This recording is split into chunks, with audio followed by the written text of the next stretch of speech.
Hey, Richie Donson here from AcousticBox.com, Acoustic Box LLC, Chesterfield County, Virginia. This has been here a long time, and move the microphone a little better. Been here a long time. It has. Been through it.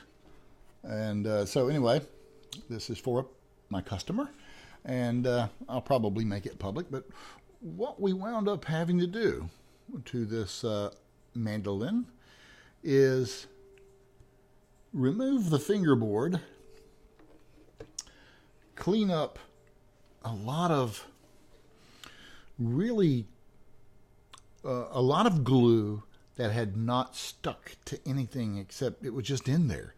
And the fingerboard looked like the roads here in the Piedmont of Virginia. It did everything but curve, right? And this was a tough rehab, actually, so we kept chasing this. So what we've done, we pulled the fingerboard, we cleaned all the glue on both sides. The angle for the bridge would have been half of this, and this is a normal height bridge, and we built a bridge for it. The other one couldn't have been used or very useful. So that looks good, and look at the action now. And the neck is very straight. So you're going to see a little bit of a witness line here because this was varnish, or it could have been poly. It's very, very heavy. It's a very heavy, excuse my stained shirt day. We've been playing with stains today, and I actually got stained up pretty good. And we cut a wedge for under the fingerboard. So all the glue's been cleaned up.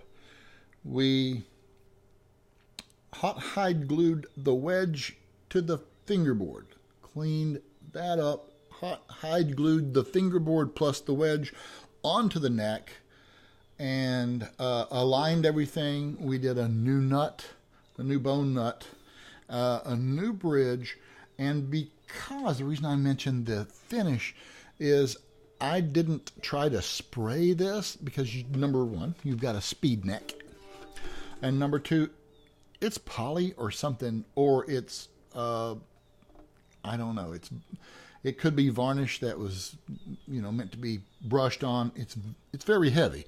So the fact that we got all the tone and power out of it that we did after we got everything to lay very flat. Again, I'm not exaggerating. This looked like a road here, in central Virginia. Couldn't be played. Now,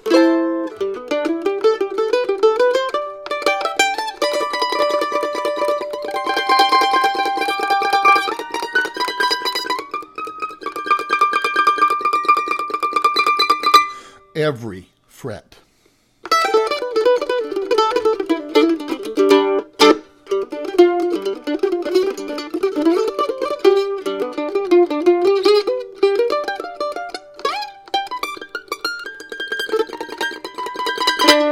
Well, I had to learn to play the piece, wouldn't I?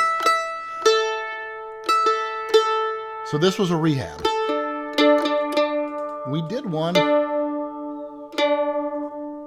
I don't think it was quite this bad. It belonged to Kevin Prater. Same mandolin, same model.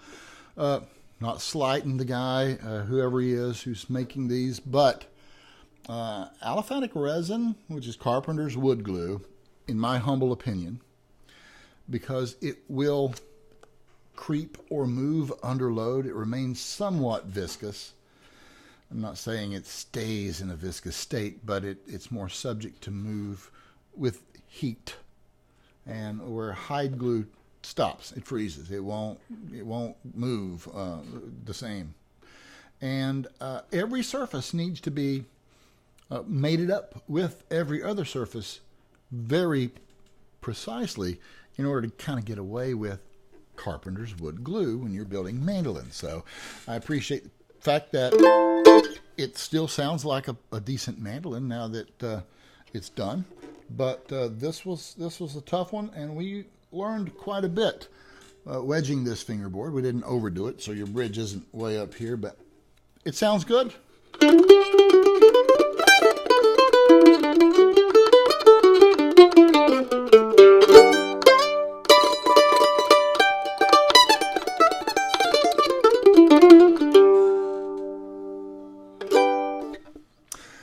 hope you enjoy your mandolin again.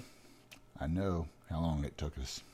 And I guess it's hard to apologize for the backlog. And we're taking on less and less things like this so we can concentrate on things that we can get out in a more timely manner. And, of course, the family's been through a few things too. But either way, thank you. And I hope you enjoy your mandolin.